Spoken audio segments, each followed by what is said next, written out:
nice sunny day today, although the wind's really harsh at times. Let's see if it stays that way.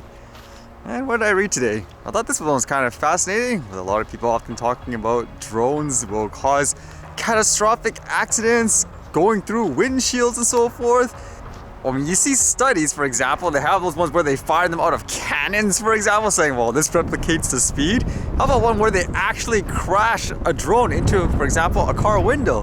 This one says, to fly drones over roads safely, study what would happen if they crash. That's literally what they did. So who wins in that battle, you think? The drone or the windshield? It says, a drone slams into a windshield. The drone's shell cracks and the windshield shudders. Pieces of a propeller snap off, but the windshield doesn't shatter.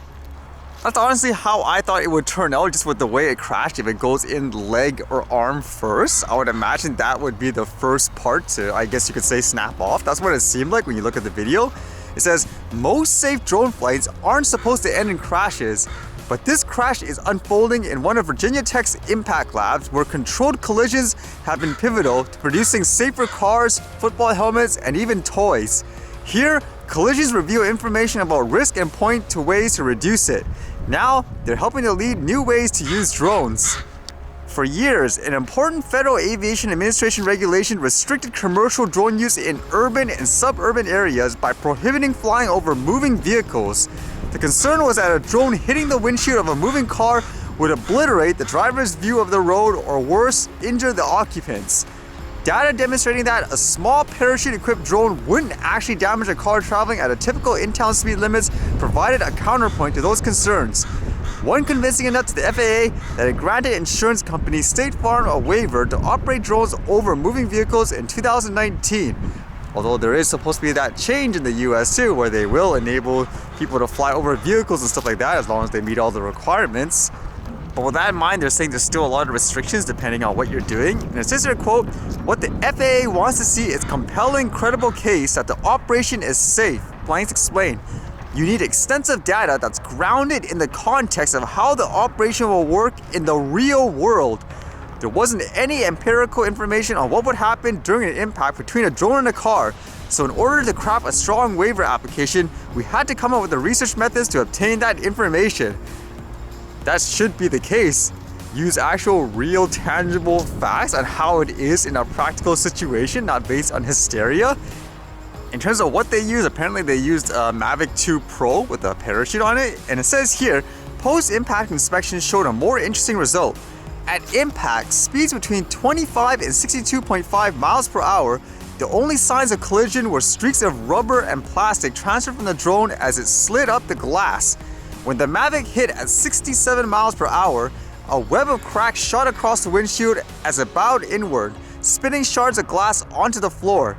The slim margin between a virtually pristine windshield and a destroyed one drew a clear boundary around low-risk scenarios. The waiver application argued that as long as the potential relative impact speeds never exceed 62 miles per hour, flights over moving vehicles presented minimal risk. The FAA agreed.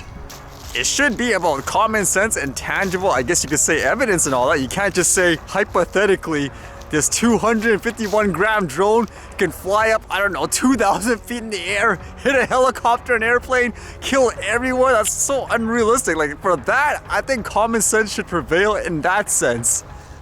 Imagine that, like here in Canada, what's considered as an advanced operation where they expect people to learn all this stuff. To fly in the backyard, a toy.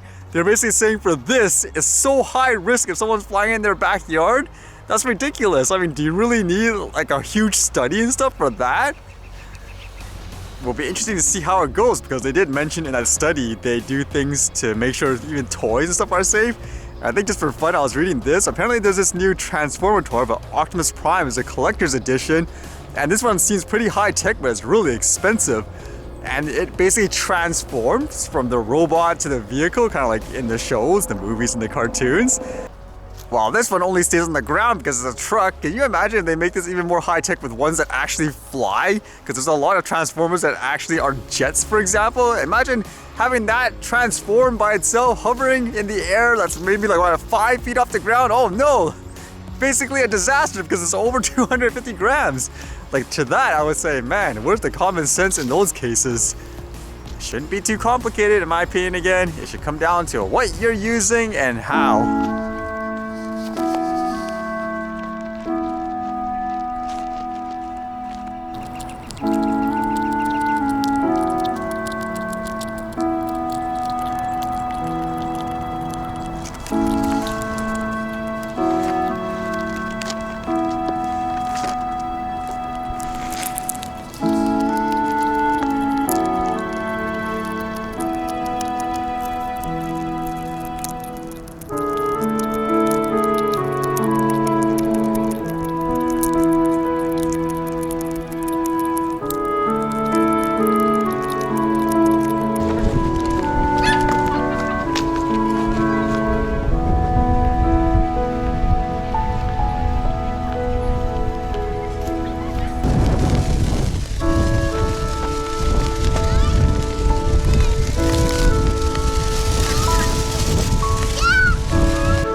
Too windy to get the height that I want.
Alright, see you guys later.